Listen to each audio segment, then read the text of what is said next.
It's just simply another sorting algorithm, this insertion sort. It looks at each list item one at a time, and if an element is out of order, you move all the other items down and insert the tested element. It's kind of similar to the technique used to sort a group of items manually.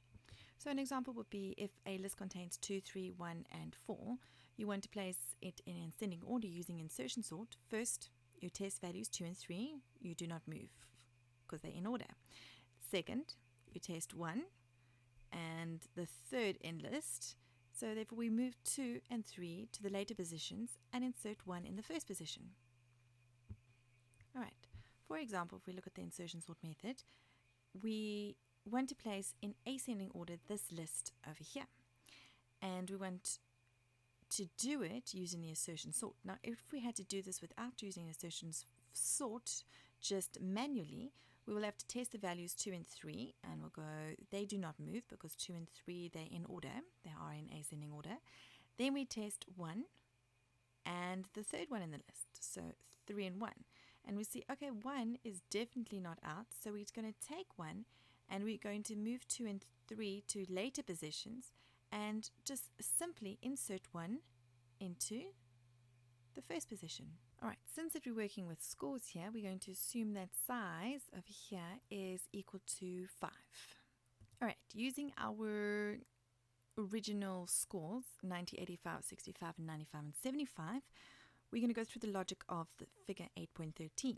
So first thing we're going to do is we're going to set x to be 1. So we're going to kind of look at this one here, in other words. So we're going to say size is 1 less than size, which is 5. Yes, it is. So we're going to take our score at position 1, which is going to be 85. We're going to take 85 and we're going to store it into temp. Y is now set to be 0, and then we enter our decision for our loop.